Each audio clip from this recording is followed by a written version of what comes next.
السلام عليكم ورحمة الله وبركاته. سأعطيكم بعض الرموز، لأني أتكلم عشوائيا إخواني. هذه الرموز تدل على إصلاح العلاقات الأسرية، العلاقات العائلية، وأغلبها متوترة في فترتنا هذه، لأننا وصلنا لمرحلة يعني كثر فيها الضغط النفسي والاجتماعي على الناس. فهناك بعض الرؤى المميزة التي يراها الرائي إخواني الكرام تدل بإذن الله على إصلاح العلاقات الأسرية.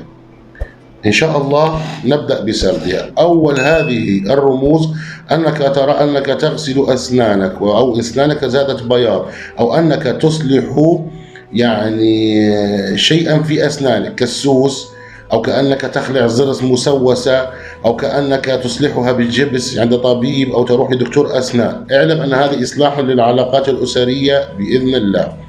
الرمز الثاني إخواني الكرام، رؤية أن مطبخكم اتسع وأصبح جديد، وأصبح فيه رخام، أو في شكله جديد وجميل ونظيف، وفي تجهيزات جديدة. اعلم أن هذه أيضا من المبشرات بإصلاح العلاقات الأسرية. كذلك إخواني الكرام، شراء الغسالة الجديدة في المنام وتكون أنت فرحان بها، أمر طيب ومحمود ودال على إصلاح العلاقات الأسرية. عندما أقول أسرية إخوان الكرام، يعني ليس بالضرورة تكون أسرية مع أبوك وأمك، لا، قد تكون مع إخوانك، مع حماتك، مع زوجتك، مع زوجك، مع أخوات زوجك، يعني تدل على إصلاح الأمور بإذن الله. لكن رمز البيت أو المكان الذي تتواجد فيه أنت في منامك يدل على أي من هذه العلاقات سيتم إصلاحه. أيضا إخوان الكرام، غسل الملابس ونشرها، وخاصة نشر الملابس في في حبل الغسيل، عفوا قلت حبل الغسيل. هذا أمر طيب جدا إن شاء الله. وأيضا إخواني الكرام، فتح الدفاية في فصل الشتاء، ترى نفسك تفتح دفاية. فأحيانا قد ترتبط هذه الرؤى بالأمور النفسية، يكون الإنسان بردان فيرى في منامه أنه يريد أن يشعل دفاية، فلا، عندما تكون أنت نايم نومة دافئة وهنيئة وترى نفسك أنك تشعل الدفاية أو مجتمع عليها أنت والأهل، فاعلم أنها من إصلاح العلاقات الأسرية. وفي فصل الصيف عندما ترى تكييفا شغال في البيت والبيت كله برود، لا تجد فيه حرا أو شيء يعني من هذا القبيل، فاعلم أنها إن شاء الله إصلاح علاقات أسرية بإذن الله.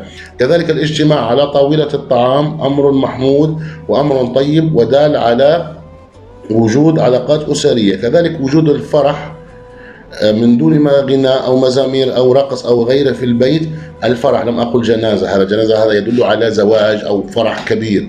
لكن وجود فرح في بيتكم ولا يوجد هيئة يعني نقول نحن شكل أو نقول منظر للعرس، يعني كأنه فرح صامت، فاعلم أن هذا أيضا إصلاح علاقات أسرية. وتتعدد الرموز إخواني الكرام، نسردها عليكم إن شاء الله في فيديوهات أخرى لما نجد تفاعل طبيعة الحال، فكل شيء جبر خواطر في هذه الدنيا.